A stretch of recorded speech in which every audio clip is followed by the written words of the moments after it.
Chapter 31.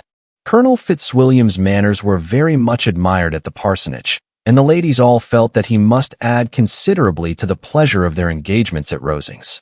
It was some days, however, before they received any invitation thither, for while there were visitors in the house, they could not be necessary, and it was not till Easter Day, almost a week after the gentleman's arrival, that they were honored by such an attention, and then they were merely asked on leaving church to come there in the evening.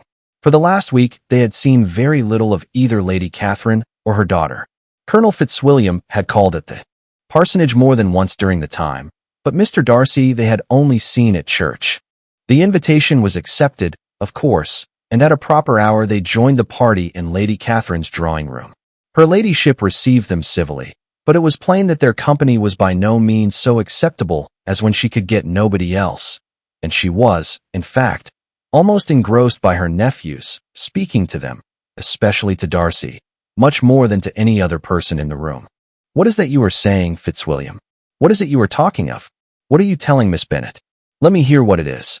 "We were talking of music, madam," said he, when no longer able to avoid a reply. "Of music? Then pray speak aloud. It is of all subjects my delight. I must have my share in the conversation, if you are speaking of music. There are few people in England, I suppose, who have more true enjoyment of music than myself, or a better natural taste. If I had ever learnt, I should have been a great proficient, and so would Anne, if her health had allowed her to apply. I am confident that she would have performed delightfully. How does Georgiana get on, Darcy?" Mr. Darcy spoke with affectionate praise of his sister's proficiency. "I am very glad to hear such a good account of her," said Lady Catherine, "and pray tell her from me that she cannot expect to excel if she does not practice a great deal." "I assure you, madam," he replied, "that she does not need such advice. She practices very constantly. So much the better. It cannot be done too much, and when I next write to her, I shall charge her not to neglect it on any account.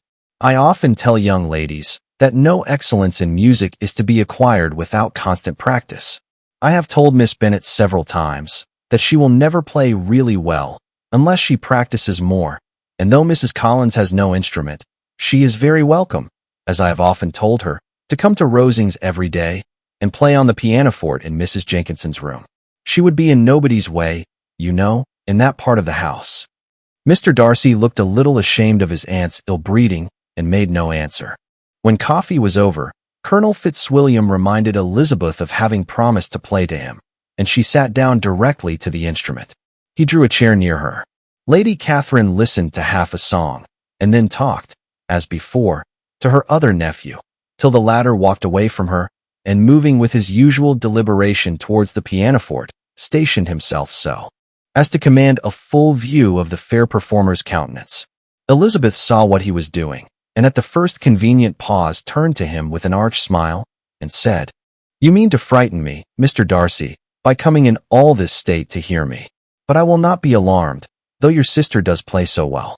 There is a stubbornness about me that never can bear to be frightened at the will of others. My courage always rises with every attempt to intimidate me." "I shall not say that you are mistaken," he replied, "because you could not really believe me to entertain any design of alarming you, and I have had the pleasure of your acquaintance long enough to know that you find great enjoyment in occasionally professing opinions which, in fact, are not your own." Elizabeth laughed heartily at this picture of herself, and said to Colonel Fitzwilliam, "Your cousin will give you a very pretty notion of me, and teach you not to believe a word I say. I am particularly unlucky in meeting with a person so well able to expose my real character, in a part of the world where I had hoped to pass myself off with some degree of credit. Indeed, Mr. Darcy, it is very ungenerous in you to mention all that you knew to my disadvantage in Hertfordshire, and, give me leave to say, very impolitic too, for it is provoking me to retaliate, and such things may come out as will shock your relations to hear." "I am not afraid of you," said he, smilingly. "Pray let me hear what you have to accuse him of," cried Colonel Fitzwilliam. "I should like to know how he behaves among strangers." "You shall hear, then, but prepare for something very dreadful. The first time of my ever seeing him in Hertfordshire, you must know, was at a ball, and at this ball, what do you think he did? He danced only 4 dances. I am sorry to pain you, but so it was. He danced only 4 dances, though gentlemen were scarce, and, to my certain knowledge, more than one young lady was sitting down in want of a partner. Mr. Darcy, you cannot deny the fact. I had not at that time the honor of knowing any lady in the assembly beyond my own party. True, and nobody can ever be introduced in a ballroom. Well, Colonel Fitzwilliam, what do I play next? My fingers wait your orders. Perhaps, said Darcy, I should have judged better had I sought an introduction, but I am ill-qualified to recommend myself to strangers. Shall we ask your cousin the reason of this? Said Elizabeth, still addressing Colonel Fitzwilliam. Shall we ask him why a man of sense and education, and who has lived in the world, is ill-qualified to recommend himself to strangers? I can answer your question, said Fitzwilliam, without applying to him. It is because he will not give himself the trouble. I certainly have not the talent which some people possess, said Darcy, of conversing easily with those I have never seen before. I cannot catch their tone of conversation, or appear interested in their concerns, as I often see done. My fingers, said Elizabeth, do not move over this instrument in the masterly manner which I see so many women's do. They have not the same force or rapidity, and do not produce the same expression. But then I have always supposed it to be my own fault, because I would not take the trouble of practicing. It is not that I do not believe my fingers as capable as any other woman's of superior execution. Darcy smiled and said, You are perfectly right.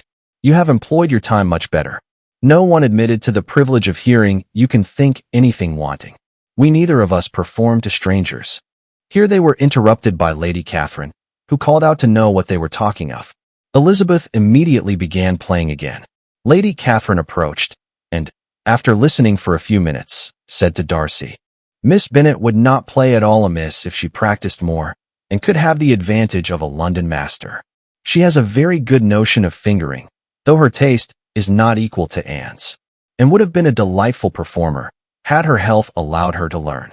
Elizabeth looked at Darcy, to see how cordially he assented to his cousin's praise, but neither at that moment nor at any other could she discern any symptom of love. And from the whole of his behavior to Miss de Bourgh, she derived this comfort for Miss Bingley, that he might have been just as likely to marry her, had she been his relation. Lady Catherine continued her remarks on Elizabeth's performance, mixing with them many instructions on execution and taste. Elizabeth received them with all the forbearance of civility, and at the request of the gentleman remained at the instrument till her ladyship's carriage was ready to take them all home.